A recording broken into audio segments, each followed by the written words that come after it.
Nice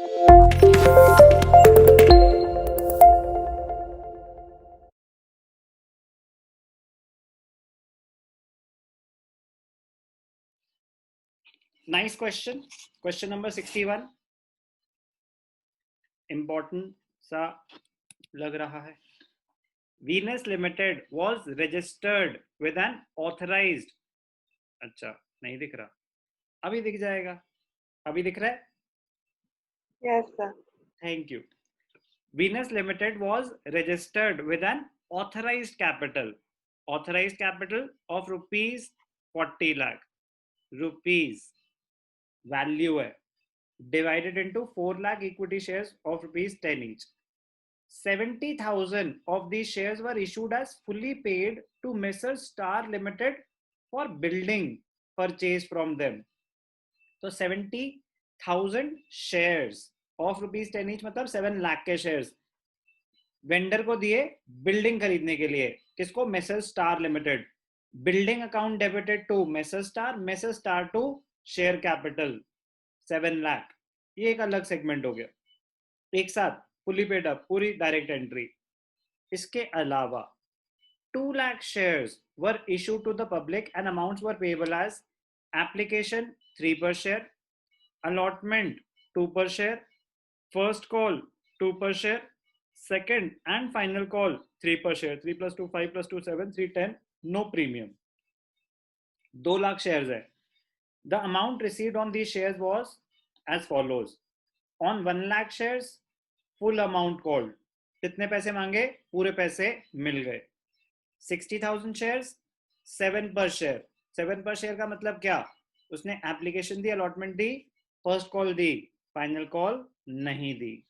30,000 shares पे 5 रुपए मिले, 10,000 शेयर्स पे 3 रुपीज मिली.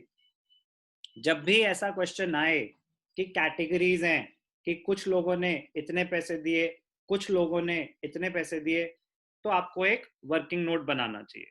वो कैसे मैं अभी बना के दिखाऊंगा, लेकिन हमेशा वो वर्किंग नोट बनाना. अब उसके बाद क्या हो रहा है? Directors forfeited 10,000 shares on which only rupees 3 पर शेयर वर रिसीव्ड. तो इस कहानी में तो वो ये 10,000 ही होंगे, क्योंकि 1 लाख ने पूरे दिए, 60 ने 7 दिए, 30,000 ने 5 दिए. 10,000 ऐसे शेयर्स है जिन्होंने सिर्फ 3 रुपीज दिए. तो directors forfeited 10,000 shares on which only 3 पर share were received. These shares were reissued at 12 per share fully paid up. ठीक है. तो जैसे कि मैंने आपको बताया, क्वेश्चन को ब्रेक करना आना चाहिए. अब मैं इसको और 4 पैसे क्या होता है? 3 स्टेजेस होते हैं. इशू, फॉरफीचर, री इशू. अब इशू में भी मैं इसको 2 पार्ट्स में ब्रेक करता हूं. Issued to Messrs Star for purchasing the building and second issued to the public. Issue का फॉरफीचर से कोई भी लेना देना है सोहेला? No, sir. सिर्फ कॉल इन कर रहे हैं. नहीं, वो तो फॉरफीचर. तो इशू की जब मैं एंट्रीज पास कर रहा हूं, do I need to care about forfeiture? No, sir. No, वो तो एक लेटर स्टेज है. ठीक है ना? तो मैं साइड में रख के फॉरफीचर और री इशू को सिर्फ और सिर्फ इशू पे फोकस कर सकता हूं. अभी वो करूंगा तो मैं अपना काम आसान कर दूंगा. जब मेरा इशू हो जाए, बस ये रीड कर लेना चाहिए कि फॉरफीट हो कब रहे हैं. कहीं आप इशू करते रह गए और उसने बीच में ही फॉरफीट कर लिए थे तो फंस जाओगे. लेकिन नहीं, यहाँ लास्ट में जाके फॉरफीचर हो रहा है. तो इसीलिए आप पहले इशू पे फोकस करेंगे. ध्यान से देखना एंट्रीज कैसे पास होंगी. तो 70,000 शेयर्स तो हमने Messrs Star को दिए for purchasing the building. Excel sheet visible है? Yes, sir. चलो, पहली एंट्री क्या हो जाएगी? Building account debited to Messrs Star limited. कुछ मेंशन नहीं है, तो जितने के आपने शेयर्स दिए उतने की बिल्डिंग रही होगी. आपने उनको 70,000 शेयर्स दिए ऑफ रुपीज 10 ईच. कोई पार प्रीमियम नहीं, तो बिल्डिंग की वैल्यू 7 लाख ही रही होगी. ये ध्यान रखना. 7 लाख की बिल्डिंग खरीदी, ठीक है जी, और शेयर्स दे दिए Messrs Star limited. Debited to share capital, to share capital. Equity check करेंगे, अगर इक्विटी वर्ड है तो आपको लिखना चाहिए equity share capital.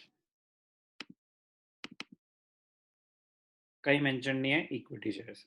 Oh sorry, it is specified equity shares, तो यही ध्यान देना है।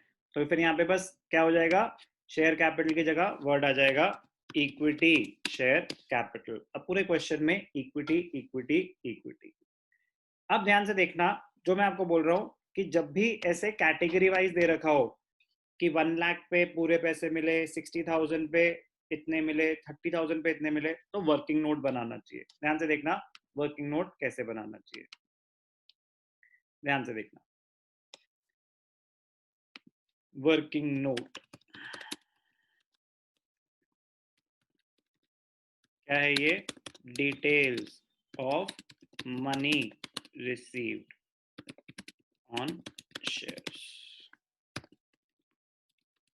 शेयर्स, फिर पहला कॉलम आपका एप्लीकेशन, दूसरा अलॉटमेंट, तीसरा फर्स्ट कॉल, फिर सेकंड एंड फाइनल कॉल। जगह कम है, ठीक है, ज्यादा भी नहीं पहन सकते।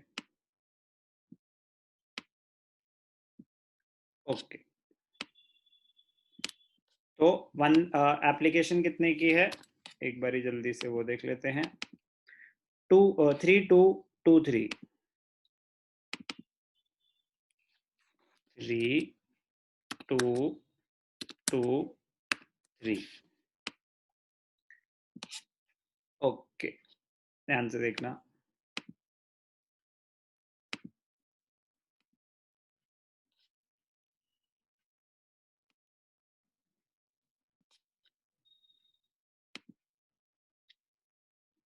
थोड़ा नीट लगेगा, अच्छा लगेगा देखने में। जैसे कि मैंने बताया पेंटिंग का शौक मेरा भी था। ध्यान से देखना। अब 1 लाख शेयर्स पे क्या हुआ, 1 लाख शेयर्स पे पूरे पैसे मिले, पेड पेड पेड पेड। तो पहली कैटेगरी थी 1 लाख शेयर्स। फिर 60,000 पे 7 रुपीज मिले, तो 60,000 पे ऑर्डर में चलेंगे, तो पहले 3 रुपीज मिले जी, मिले, फिर 2 रुपीज मिले, मिले, फिर 2 रुपीज मिले, मिले, 7 हो गए, 3 + 2 5 + 2 7, तो ये हो गए एरियर्स, ये हो गए एरियर्स। फिर नेक्स्ट कैटेगरी क्या है, 30,000 शेयर, उस पर 5 रुपए मिले। 30,000 शेयर पे क्या हुआ, 5 रुपए मिले, तो पहले 3 रुपए मिले, मिले, फिर 2 रुपए मिले, मिले, 5 ही मिले, तो एरियर्स, एरियर्स। तो क्या क्या नहीं मिला, फर्स्ट कॉल और सेकंड कॉल नहीं मिली।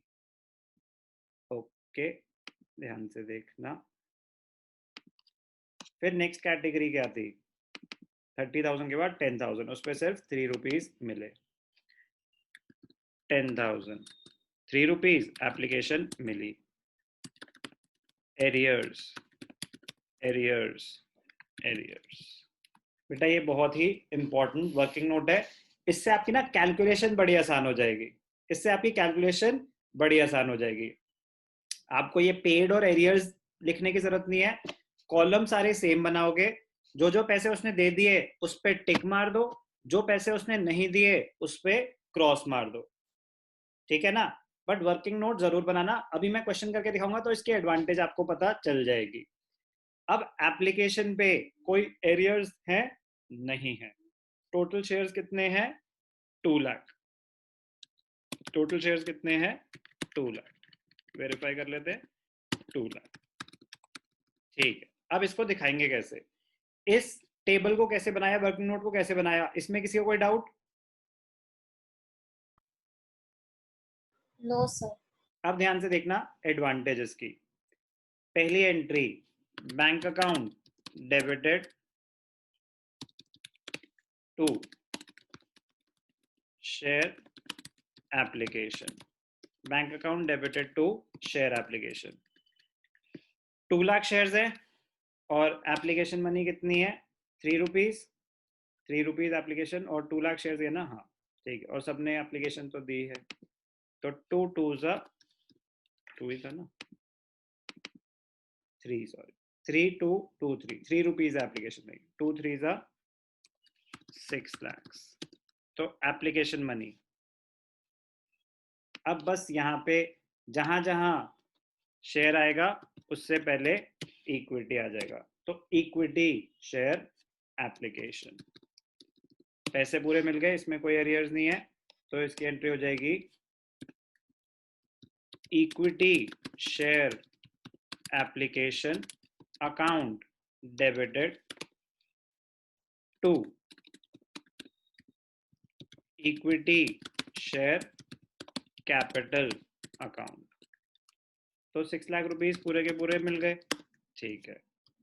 अब अलॉटमेंट ऑनवर्ड्स ही दिमाग लगना शुरू हो जाएगा. आपने तो पूरे पैसे मांगे. Equity share allotment account debited to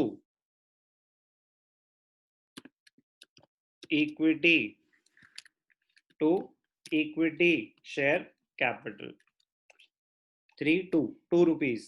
2 lakh shares. तो 4 लाख रुपीस हमने मांगे, तो जल्दी से टेबल देखेंगे क्या पूरे पैसे मिले. तो टेबल में देखा 10,000 शेयर्स के 2 रुपीज के एरियर्स हैं. तो एरियर्स कितने होंगे? 10,000 इंटू 2 20,000. क्या ये निकालना मुश्किल है? No sir. अगर टेबल बना रखी होगी तो इजी है. अभी तो एक ही था. जैसे जैसे कैटेगरीज बढ़ेंगी तो आपको पता चलेगा क्या एडवांटेज है. अभी देखते हैं. Bank account debited calls and arrears account debited to share to equity share allotment to equity share allotment. 4 lakh रुपए मिलने चाहिए थे. 10,000 इंटू 2 20,000 रुपीज नहीं मिले. तो कितने मिले? 3,80,000. Allotment done. अब फर्स्ट कॉल मनी. तो equity share first call account debited to equity share capital. फिर वही 3 2 2 3 2 रुपए ही हैं. 2 लाख. अभी तो ड्यू है. 2 2 4 लाख ड्यू थे. 4 लाख ड्यू थे. जर्नल एंट्री वही रहेगी, अमाउंट चेंज हो जाएंगे. अब क्या होगा? Bank account debited calls and arrears debited to equity share first call. तो to equity share first call. Total first call कितने की है? 4 लाख रुपए. उसमें से कितने रुपए मिले और कितने नहीं मिले? अब ध्यान से देखना टेबल. फर्स्ट कॉल के परीना आप बताओ बेटा, फर्स्ट कॉल कितने लोगों ने नहीं दी? बोलो. सर 2. 2 कैटेगरीज थी जिन्होंने फर्स्ट कॉल नहीं दी. टोटल नंबर ऑफ शेयर्स कितने हैं जिन्होंने फर्स्ट कॉल नहीं दी? 40. 40,000 या 40? 40,000. प्लीज पूरा बोलो ना. 40,000 शेयर्स पे फर्स्ट कॉल ऑफ 2 रुपीज नहीं मिली. तो टोटल कितने रुपए नहीं मिले? 80,000. गुड. तो टेबल से कैलकुलेट करने में कोई आसानी है? Yes sir. ठीक है. तो प्लीज जब भी ऐसी कैटेगरी वाला क्वेश्चन आए तो टेबल बनाना. तो एरियर्स कितने थे? 40 इंटू 2 80,000. तो कितने मिल गए? 3,20,000. First call done. अब equity share second call to equity share capital. 3 2 चलो देख लेते हैं. अब क्या है? Equity share second and final call. जो लास्ट है उसके आगे लिख दिया करो, अच्छा लगता है उनको. Second and final call account debited to share capital. कितना है सेकंड कॉल? 3 रुपीज. ठीक है. तो अभी तो पूरे से 2 लाख से मांगेंगे, 2 3 6 लाख। ड्यू तो पूरा है, अब कितने पैसे मिले और कितने नहीं मिले, तो वो एंट्री हो जाएगी bank account debited, calls and arrears debited to equity share second and final call. तो सेकंड एंड फाइनल कॉल थी कितने की? 6 लाख रुपीस की, 6 लाख रुपीस की थी। अब ध्यान से देखना, सेकंड कॉल की बात हो रही है। सेकंड कॉल किसने नहीं दी? 60,000, 30,000, 10,000, 1 लाख पे फाइनल कॉल ऑफ 3 रुपीज नहीं मिली। तो कितने रुपए नहीं मिले? 3 लाख रुपीस नहीं मिले। तो कितने मिले होंगे? बाकी 3 लाख, क्योंकि 1 लाख पे तो मिली थी। अब ये तो गए इशू की कहानी। अभी तक फोरफीचर से कोई लेना देना था? No, sir. तो issue No, sir. Security size wise issue ने हमारा सारा काफी बड़ा साइज ले लिया, बट फोरफीचर में दिमाग लगेगा। अभी तक सिंपल स्ट्रेट फॉरवर्ड चीजें थी, अगर तरीके से करी जाए तो। अब ध्यान से देखना, शेयर्स फोरफीट हुए। अब पढ़ते हैं फोरफीचर की कहानी। Directors forfeited 10,000 shares on which only 3 per share were received. Arrears बहुत सारे थे, बट कंपनी ने सिर्फ और सिर्फ वो शेयर्स फोरफीट करे जिन पे सिर्फ 3 रुपए मिले थे। तो ये जो लास्ट वाली कैटेगरी है 10,000, उन्होंने सिर्फ 3 रुपीज दिए। उन्होंने ना तो अलॉटमेंट दी, ना फर्स्ट कॉल दी, ना सेकंड कॉल दी। वो 10,000 शेयर्स फोरफीट हो गए। तो अब वो 10,000 शेयर्स फोरफीट हो गए, तो उनकी एंट्री क्या होगी? Equity share capital account debited to calls and arrears to forfeited shares account. तो 10,000 shares of rupees 10 each, तो 1 lakh उनकी face value. he paid only 3, तो 10,000 into 3, और he did not pay 7, तो एरियर्स में क्या आ जाएगा? 10,000 into 7, 70,000, और फोरफीचर में क्या आ जाएगा? 10,000 into 3, 30,000। तो फोरफीचर हो गई, अलग कहानी। अभी तक रीइशू का कोई लेना देना नहीं था। अब रीइशू का पढ़ लेते हैं। रीइशू तो लास्ट में पढ़ना चाहिए। These shares were reissued at rupees 12 per share, fully paid up. Shares were reissued at 12 per share, fully paid up. Fully paid up, तो 10 रुपए का शेयर 12 रुपए में प्रीमियम पे रीइशू हो रहा है। 10 रुपए का शेयर 12 में। These शेयर मतलब सारे के सारे शेयर्स। तो रीइशू की एंट्री क्या हो जाएगी? Bank account debited to equity share capital to securities premium reserve. सारे शेयर्स रीइशू हो गए 12 रुपए के, तो 10,000 इंटू 12, 1,20,000 आपके पास आए। फेस वैल्यू 10 रुपीज ही है। 1,20,000 आपका प्रीमियम है। आ गए। अब कोई भी पैसा जो आपने फोरफीट किया था कुछ भी यूज नहीं हुआ और सारे शेयर्स रीइशू हो चुके हैं, तो जितना भी आपने अमाउंट फोरफीट किया था वो पूरा का पूरा आपका प्रॉफिट है, कैपिटल रिजर्व में ट्रांसफर हो जाएगा। तो एंट्री क्या हो जाएगी?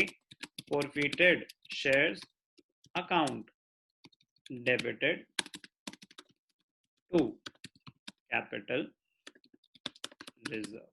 Forfeited shares account debited to capital reserve. जितना भी आपने फोरफीट किया था वो पूरा का पूरा कैपिटल रिजर्व में चला जाएगा। कुछ स्टूडेंट्स को डाउट क्या आता है कि भैया 30,000 तो हमने वो फोरफीट किया था और 20,000 रीइशू पे भी तो प्रॉफिट हो गया, प्रीमियम पे दिया, तो टोटल तो 50,000 का प्रॉफिट हो गया। बिल्कुल सही कह रहे हो, लेकिन सिक्योरिटीज प्रीमियम रिजर्व पे सेक्शन 52 सबसेक्शन 2 अप्लाई होता है। तो वो जो प्रॉफिट है वो एक सेपरेट अकाउंट में जाता है सिक्योरिटीज प्रीमियम रिजर्व में। तो चाहे वो इशू का प्रीमियम हो चाहे वो रीइशू का प्रीमियम हो, वो सिक्योरिटीज प्रीमियम रिजर्व में जाएगा। रीइशू पे जो प्रॉफिट हुआ है वो सिर्फ और सिर्फ amount forfeited minus discount on reissue. वहां से कैलकुलेट होगा, वो कैपिटल रिजर्व में जाएगा। Securities premium reserve separate account है, कैपिटल रिजर्व सेपरेट अकाउंट है, दोनों पे अलग रिस्ट्रिक्शंस होती हैं यूजेज की, इसीलिए हम उसको मर्ज नहीं कर सकते। क्वेश्चन बड़ा ही मजेदार था, ध्यान से करने वाला था, क्या बिल्कुल भी डिफिकल्ट था? आप बताओ, बताओ ना। No sir. डिफिकल्ट नहीं था बेटा, डिफिकल्ट नहीं था। यस, लेंदी था, लेकिन अगर लेंदी है तो आपको क्या बताया है कि आपको बस उसको ब्रेक करना आना चाहिए। इजी क्वेश्चन था बट इंपॉर्टेंट है। Question number 61, TS graver.